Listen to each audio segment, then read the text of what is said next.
আজ সোমবার 10ই শ্রাবণ 2026 সালের 27শে জুলাই, কুম্ভ রাশি, কুম্ভ লগ্ন, অ্যাকোয়ারিয়াস সাইন জাতক জাতিকাদের আজকের দিনটি কিন্তু মধ্যম প্রকৃতির অতিবাহিত হবে।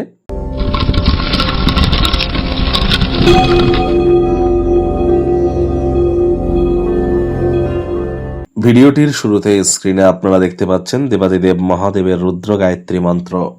ওম তৎপুরুষায় বিদ্মহে মহাদেবায় ধীমহি তন্ন রুদ্র প্রচোদয়াৎ। আজ অবশ্যই সারাটা দিনে এই মন্ত্রটি 108 বার জপ করুন, অত্যন্ত উপকৃত হবেন। শ্রাবণ মাসের দ্বিতীয় সোমবার, যারা যারা পালন করতে চাইছেন অবশ্যই সোমবার আপনারা পালন করুন, শিবলিঙ্গের অভিষেক করুন। আপনারা অবশ্যই সব রীতি মাফিক পালন করতে পারলে বেটার ইম্প্যাক্ট তো প্রাপ্তি করবেনই। তবে আজ থেকেই কিন্তু শনি বক্রী হয়ে যাচ্ছে, অর্থাৎ শনি মহারাজ আজ থেকেই বক্রী হচ্ছেন। স্যাটার্ন রেট্রোগ্রেড হচ্ছে একটানা 138 দিন, অর্থাৎ 11ই ডিসেম্বর পর্যন্ত শনি বক্রী থাকবে। আর বক্রী শনির কারণে আগত 138টি দিন, প্রায় 4 মাসের একটু বেশি সময়, আপনাদের উপর ঠিক কী কী প্রভাব পড়বে সে বিষয়ে কিন্তু অলরেডি চ্যানেলে ভিডিও আপলোড করা হয়েছে। সময়ে সুযোগ বুঝে দেখে বা শুনে নিতে ভুলবেন না।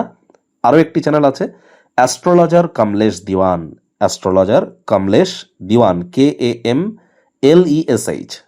সেই চ্যানেলে কিন্তু আমি ফেস রিভিল করে থাকি, সেখানে বিস্তারিত আলোচনা করা হয়েছে বক্রী শনির প্রভাব নিয়ে। সেখানেও আপনারা গিয়ে কিন্তু অবশ্যই ইউটিউবে সার্চ করুন করে বা ফেসবুকে সার্চ করুন করে আপনারা সেই ভিডিওটি কিন্তু দেখতে পারেন। সেখানে আমরা ডিটেলস আলোচনা করেছি প্রতিকার সহ। আর আজ যেহেতু শনি বক্রী হচ্ছে, আজ সরিষার তেল বেগুন খাবেন না। সরিষার তেল বেগুন লবণ লোহা আজ যেন ভুলেও কিনবেন না। চাঁদ দেখতে পেলে চাঁদের আলো আপনারা গায়ে লাগান। শ্রমিক সম্প্রদায় বয়োজ্যেষ্ঠ মানুষজনদেরকে সম্মান করুন এবং মাতৃভক্ত ধর্মপ্রাণ কর্মনিষ্ঠ হওয়ার চেষ্টা করুন। বাসি খাদ্য খাবার যেন খাবেন না। ভাগ্য মিটার আজ আপনাদের বলছে 6.5 আউট অফ 10। ভাগ্য আপনাদের অনুকূলেই থাকবে। সম্পর্কের ক্ষেত্রে স্বাস্থ্যগত ব্যাপারে আপনাদেরকে অতিরিক্ত সচেতনতা অবলম্বন করে চলতে হবে। অপ্রয়োজনীয় ভাবনায় শক্তিক্ষয় না করে একে দিশা দেওয়ার চেষ্টা করুন। কায়িক পরিশ্রমের কারণে শরীরে ক্লান্তি আপনারা অনুভব করতেই পারেন। ওজন বুঝে ভোজন গ্রহণ করুন। রাস্তাঘাটে সাবধানে গাড়ি ঘোড়া চালান। কোনো প্রকার নেতিবাচক অনুভূতির আশ্রয় ভুলেও যেন গ্রহণ করবেন না। হতাশা কিন্তু গ্রাস করতেই পারে। অর্থগত ব্যাপারে আয় ইনকাম বাড়বে। নতুন উদ্যোগ, পরিকল্পনা, নির্মাণ কার্যের শুরুয়াতও আজ করা যেতেই পারে।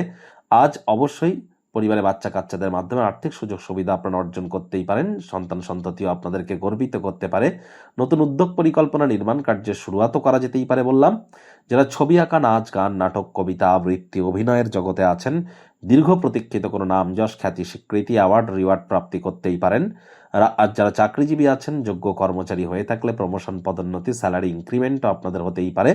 অথবা রাজনীতিবিদদের সমাজে পপুলারিটিও বৃদ্ধির যোগ কিন্তু প্রবল আকারে পরিলক্ষিত হচ্ছে। শিক্ষার্থী বিদ্যার্থীদের পড়াশোনায় মনোযোগ আরও বৃদ্ধি করতে হবে। উচ্চশিক্ষার জন্য যারা বিদেশ যাত্রার কথা ভাবছিলেন, ভাগ্যদেবী আজ আপনাদের পক্ষে নেই। হাউসওয়াইফ যারা আছেন, গৃহের কর্ম সম্পূর্ণ করবার পরে নিজের মর্জিমাফিক ক্রিয়াকলাপ করুন। মুদিখানার কেনাকাটা নিয়ে আজ স্বামী স্ত্রী অহেতুক তর্ক বিতর্ক করবেন না। সিলি ম্যাটার্স এগুলি করা থেকে বিরত থাকুন। আজ সন্তান সন্ততিদেরকে নিয়ে একটু গর্ব করুন। আজ অবশ্যই স্বামী স্ত্রী, প্রেমিক প্রেমিকা ডমিনেটিং নেচারের হলেই ক্ষতি। বিতর্কমূলক আলোচনা উপস্থাপন করা থেকে বিরত থাকুন। একে অপরের প্রতি সহমর্মিতা প্রদান করুন এবং একে অপরের আত্মমর্যাদা ক্ষুণ্ণ না হয় এমন কোনো শব্দ চয়ন করা থেকে বিরত থাকুন। পরিবার পরিজন, নিকট স্থানীয় ব্যক্তিবর্গ, বন্ধু স্বজন কারোর উপরেই জোর করে নিজের মতামতকে যেন জাহির করতে যাবেন না। ছোটখাটো ব্যাপারে অন্যের বিষয়ে ভুল ত্রুটি ধরার স্বভাব থাকলে ইমিডিয়েট ত্যাগ করুন। শত্রুপক্ষ, বিরোধী পক্ষ একটু হলেও শক্তিশালী কিন্তু থাকছে।